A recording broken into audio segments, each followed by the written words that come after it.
আসসালামু আলাইকুম। আমাদের আরো একটি নতুন ভিডিওতে আপনাদেরকে স্বাগতম। তো এই ভিডিওতে আমরা যে জিনিসগুলো দেখব, আমরা কিভাবে আমাদের যে লেখাগুলো আছে সেই লেখাগুলো আমরা আউটলাইনটা করতে পারি। তো আউটলাইনের জন্য বিভিন্ন ধরনের ইউজগুলো আছে, যেমন সাবজেক্ট লেখা, এরপর সাব সাবজেক্ট, তারপর সাব সাব সাবজেক্টগুলো।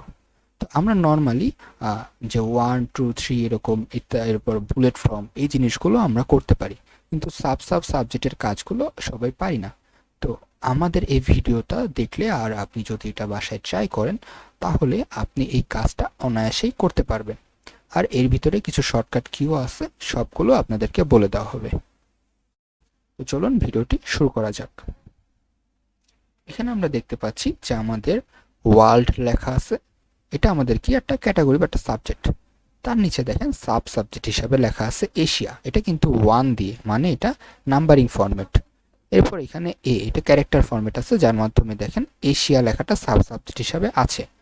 তার নিচে বাংলাদেশ, নেপাল, পাকিস্তান, চায়না, তিনটা দেশ সাব সাব সাবজেক্ট হিসাবে রয়েছে। মানে এটা আমাদের সাবজেক্ট, এটা হচ্ছে সাব সাব সাবজেক্ট, এটা সাব সাবজেক্ট, আর এটা হলো সাব সাব সাবজেক্ট। এখানে তিনটা ভাবে আছে। তো এই জিনিসটা আমরা দেখতে পারি আমাদের বইয়ের যে সূচিপত্রটা থাকে সেখানে। তো আমরা এটা নিজেরা এখন ট্রাই করে দেখি। ট্রাই করে দেখার জন্য দেখেন, আমরা যদি ওয়ার্ল্ডটা লিখি সেম ভাবে, যে WORD ওয়ার্ড লিখলাম, লেখার পর এটা আমরা নাম্বার ফরম্যাট এখান থেকেও দিয়ে দিতে পারি। তাহলে দেখেন অটোমেটিক নাম্বার ফরম্যাট হয়ে গেল। অথবা আমরা যদি ওয়ার্ল্ডের আগে 1 ডট দিয়ে স্পেস দিই, তাহলে দেখেন এই ফরম্যাটে চলে আসছে। এবার এই লেখাটা আমরা বড় করে নিব। বড় করে নেওয়ার জন্য আমরা এটাতে প্রেস করতে পারি। এখানে দেখেন শর্টকাট কিটাও রয়েছে। তো এটা সাইজটা আমরা বড় করে নিলাম, এটা বোল্ড করে দিই। ওকে, বোল্ড হয়ে গেল। এবার আমরা এন্টার প্রেস করব। তাহলে দেখেন 2 চলে আসলো। বাট আমাদের কি, এটা আমাদের তো সাব সাবজেক্ট লাগবে, তো 2 যদি আসে তাহলে এটা সাব সাবজেক্ট হবে না। তার জন্য আমরা কি করব, ট্যাব প্রেস করব একটা। ট্যাব প্রেস করার মাধ্যমে দেখেন আমার এটা সাব সাবজেক্ট হয়ে গেছে। তো সাব সাবজেক্টের জন্য আমরা এই জায়গায় লিখলাম এশিয়া। এশিয়া, ওকে। এশিয়া লিখে দেওয়ার পর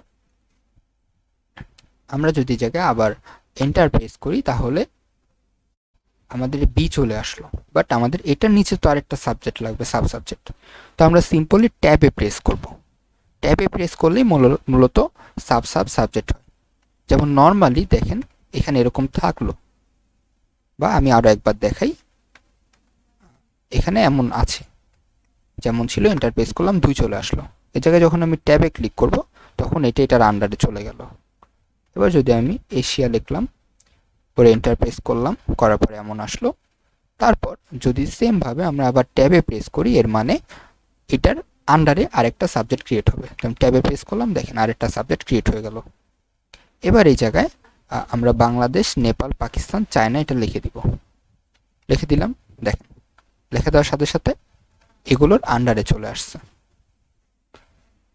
আবার আমরা এটা পুরোটা সিলেক্ট করে আমাদের পছন্দ অনুসারে সাইজটাও কিন্তু ছোট করে নিতে পারি, যেহেতু সাব সাবজেক্ট এটার সাইজটা একটু ছোট হবে। ওকে, ছোট করে দিলাম, বোল্ডটা নাই করে দিলাম, এটাও বোল্ড নাই করে দিয়ে সাইজটা একটু ছোট করে দিলাম। ওকে, তো দেখেন অনায়াসে আমরা কিন্তু একটা সূচিপত্রের মতো করে আমরা আমাদের সাব সাব সাবজেক্টগুলো অ্যাড করতে পারলাম। তো এটাকে বলা হয় আউটলাইন ক্রিয়েট করা। ওকে, তো আশা করি আপনারা ভিডিওটা বুঝতে পারছেন। আর আপনি এটা যখন নিজে নিজে ট্রাই করবেন, তখন আপনাদের জন্য জিনিসটা আরো ইজি হয়ে যাবে। তো ধন্যবাদ সবাইকে এই ভিডিওটা সম্পূর্ণ দেখার জন্য। আসসালামু আলাইকুম।